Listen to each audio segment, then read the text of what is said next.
नमस्कार, मैं काजल और आप इस वक्त देख रहे हैं जनसंदेश टाइम्स।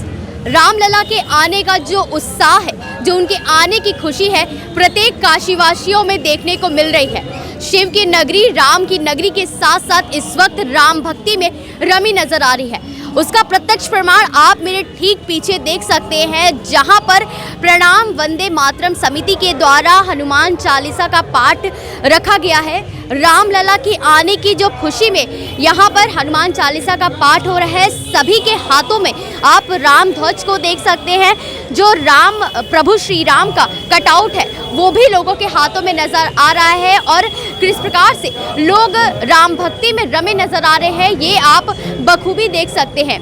ये कार्यक्रम सिर्फ यहाँ पर ही नहीं, ऐसे तमाम कार्यक्रम जैसे कि सुंदर कांड, रामचरितमानस और तमाम ऐसे राम भक्ति के जो भजन संध्या, तमाम कार्यक्रमों का आयोजन वाराणसी में किया जा रहा है। और यहाँ पर भी इस समिति के द्वारा ये जो बड़ा देव मंदिर है, इस कार्यक्रम का आयोजन किया गया है। यहाँ पर भगवान राम की सबसे पहले पूजा की गई और उसके बाद हनुमान चालीसा का पाठ समिति के द्वारा किया जा रहा है। हमारे साथ इस वक्त मौजूद हैं प्रणाम वंदे मातरम के अध्यक्ष अनूप जायसवाल जी, जिनके द्वारा इस कार्यक्रम का आयोजन किया गया है। अनूप जी, आज का सबसे अहम और मुख्य सवाल, रामलला आ गए, कितना हर्ष है? ये देखिए, हमारे लिए होली, दिवाली, चाहे 15 अगस्त, 26 जनवरी जैसा, उससे भी कहीं ज़्यादा महत्वपूर्ण ये पर्व बन गया है आज के दिन हमारे देश में।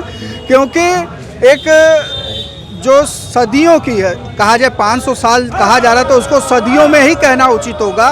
संघर्ष की गाथा एक अपने मुकाम पर पहुंच गई है। उसके लिए हर भारतवासी को खुशी है, और भारतवासी नहीं, विश्व में जहां भी सनातन धर्म को मानने वाले हों, हम आप समाचार चैनलों के माध्यम से ही देख रहे हैं, कहीं अमेरिका में राम ध्वज की पताका लहरा रही है, कहीं इंग्लैंड में, कहीं अनेक देशों में। तो उसमें काशी, जो कि एक बहुत ही महत्वपूर्ण धार्मिक नगरी है, यहाँ भी हर कोई राममय है।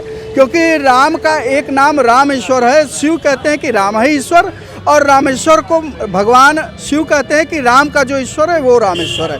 तो ऐसे में आज हम राम को यहाँ पालने में झुला करके, वहाँ हम अयोध्या नहीं जा सकते, लेकिन हमारी भावनाएं अयोध्या में पहुँच रही हैं, इस पाठ के माध्यम से, इस पूजा के माध्यम से, इस अर्चना के माध्यम से। जैसा कि हम लोग अभी तक देखते आए कि कृष्ण लला को लोग पालना झुलाते हैं, आज आपने रामलला को पालना झुलाया, इसके पीछे का क्या उद्देश्य है? इसका उद्देश्य यह है कि वहाँ रामलला की बाल प्रतिमा स्थापित हो रही है, और उनके जन्मभूमि पर उनकी प्रतिमा स्थापित हो रही है। तो जब जन्म होता है व्यक्ति का, तो वो पालने में होता है, इसलिए हम अपने ललना को पलना यहाँ काशी में झुला रहे हैं। धन्यवाद। हमने बात की अनूप जायसवाल जी से, उन्होंने हमें बताया कि जो रामलला है, आपको भी ये पता होगा कि अयोध्या में भी जो रामलला है वो भी आज उनका रामोत्सव मनाया जा रहा है। और रामलला की जो प्रतिमा स्थापित की गई है, जो नई प्रतिमा बनाई गई, वो भी 5 वर्ष के ही जो बाल स्वरूप है उनका, वही बनाया गया है। और उसी उद्देश्य के साथ यहाँ पर भी रामलला को पालना झुलाया गया है। चलिए हम बात करते हैं समिति से ही जुड़े अशोक जी से, जो हमें कार्यक्रम के बारे में और आज जो हर्ष है रामलला के आगमन का, उसके बारे में बताएंगे।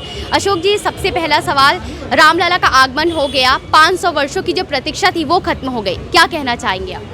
देखिए, आज जो 22 जनवरी 2024 का यह जो ऐतिहासिक दिन है, वो हम सभी भारतवासियों के लिए, सभी सनातन धर्मावलंबियों के लिए, हिंदू धर्म में आस्था रखने वाले पूरी दुनिया भर में जितने भी लोग, करीब 150 करोड़ लोग हैं, ऐसे सभी लोगों के लिए यह नया पुनर्जागरण का दिन है।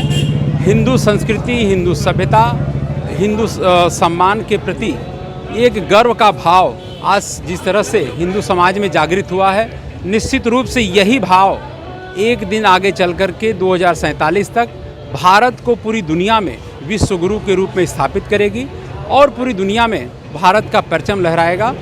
भारत एक बार फिर से दुनिया का सर्वश्रेष्ठ राष्ट्र, सर्वश्रेष्ठ सबसे शक्तिशाली राष्ट्र के रूप में भारत का उदय होगा। ये जो कार्यक्रम का आयोजन किया गया आपकी समिति के द्वारा, इसके पीछे का उद्देश्य क्या है? आप लोगों ने रामलला को पालना झुलाया, हनुमान चालीसा का पाठ किया, कार्यक्रम का उद्देश्य क्या है? देखिए, 1988-89 से जब से राम मंदिर आंदोलन शुरू हुआ, हम सभी बाल्यावस्था से उस आंदोलन से जुड़े रहे, और यहाँ समिति के सभी लोगों ने कार सेवा भी की है, जेल भी गए हैं अधिकांश लोग। तो हम लोग चूँकि पिछले 35 वर्षों से उस आंदोलन के लिए संघर्ष करते रहे हैं, और आज उसका परिणाम आया है कि एक भव्य राम मंदिर बन गया है, और प्रभु श्री राम आज अपने मंदिर में प्रवेश कर रहे हैं, गृह प्रवेश कर रहे हैं, उनकी प्राण प्रतिष्ठा हो रही है। तो निश्चित रूप से हम सभी काशीवासी और पूरी दुनिया के लोग बहुत प्रसन्न हैं और इसीलिए हम लोग घर घर हर जगह कार्यक्रम कर रहे हैं। धन्यवाद। हमने बात की समिति के लोगों से, उन्होंने हमें बताया कार्यक्रम का आप सभी के चेहरे का जो वो भाव है वो देख सकते हैं, वो चेहरे का जो उनका उत्साह है, जो उनकी खुशी है, जो मुस्कान है चेहरे की, वो बता रही है कि रामलला आ चुके हैं। जो उनका वर्षों का इंतज़ार था वो खत्म हो चुका है और अब वो अपने श्री राम मंदिर में जो नव्य भव्य दिव्य जो अयोध्या में इस वक्त नवनिर्मित राम मंदिर है वो उसमें वो विराजमान हो चुके हैं और ऐसे तमाम कार्यक्रम काशी में आयोजित किए जा रहे हैं। ऐसी ही तमाम खबरों के लिए जुड़े रहे हमारे साथ और देखते रहे जनसंदेश टाइम्स। नमस्कार।